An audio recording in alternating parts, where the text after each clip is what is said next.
সুবর্ণরেখা নদীর তীব্র ভাঙনের জেরে চরম অস্তিত্ব সংকটের মুখে পড়েছে ঝাড়গ্রাম জেলার গোপীবল্লভপুর ১ নম্বর ব্লকের করবনিয়া গ্রাম।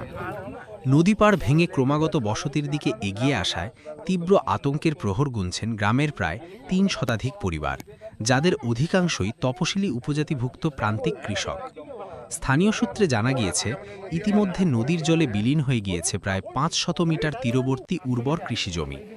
শুধু চাষের জমিই নয়, নদীগর্ভে তলিয়ে গিয়েছে কৃষিকাজের জন্য তৈরি সরকারি সেচ পাম্প এবং গ্রামের প্রাথমিক বিদ্যালয়ের একাংশ। বর্তমানে ভাঙনের ঠিক কিনারায় দাঁড়িয়ে রয়েছে স্থানীয় একটি শিব মন্দির এবং সংলগ্ন বসতবাড়িগুলি। ভরত মণ্ডল এবং রবীন্দ্রনাথ কাঁড়ের মতো স্থানীয় বাসিন্দাদের কথায়, বছরের পর বছর ধরে চলতে থাকা এই ভাঙন বর্ষাকালে মারাত্মক রূপ ধারণ করে। জীবিকার একমাত্র মাধ্যম জমি হারিয়ে পরিবারগুলি এখন চূড়ান্ত অনিশ্চয়তার মধ্যে দিন কাটাচ্ছে। কোনো সাময়িক মেরামত নয়, অবিলম্বে নদীপাড়ে স্থায়ী কংক্রিটের বাঁধ নির্মাণ এবং ক্ষতিগ্রস্ত চাষিদের পুনর্বাসন এবং ক্ষতিপূরণের দাবি তুলেছেন গ্রামবাসীরা।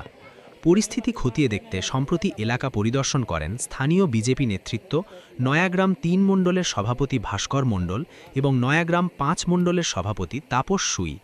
গ্রামবাসীদের সঙ্গে কথা বলে ভাস্কর মণ্ডল অভিযোগ করেন যে দীর্ঘদিন ধরে প্রশাসনকে এই বিপদের কথা জানানো হলেও কোনো কার্যকর পদক্ষেপ গ্রহণ করা হয়নি। তিনি দ্রুত স্থায়ী বাঁধ নির্মাণের দাবি নিয়ে উচ্চপদস্থ প্রশাসনিক আধিকারিকদের দ্বারস্থ হওয়ার আশ্বাস দেন। বর্ষায় নদীর জলস্তর আরও বাড়লে গোটা গ্রাম প্লাবিত হওয়ার আশঙ্কা তৈরি হয়েছে এবং প্রশাসন অবিলম্বে সুরক্ষামূলক ব্যবস্থা না নিলে পুরো জনপদই মানচিত্র থেকে মুছে যাওয়ার ভয় পাচ্ছেন করবনিয়ার বাসিন্দারা। Bureau report, direct news.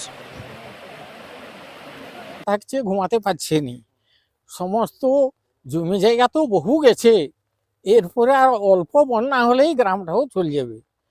এইখানে গ্রামীণ সম্পদ আমাদের একটি আদর্শ মন্দির, স্কুল এবং ইরিগেশন পারপাসে একটা যে নতুন অফিস হয়েছে, বিল্ডিং হয়েছে, সেটাও নদী গর্ভে চলে যাবে।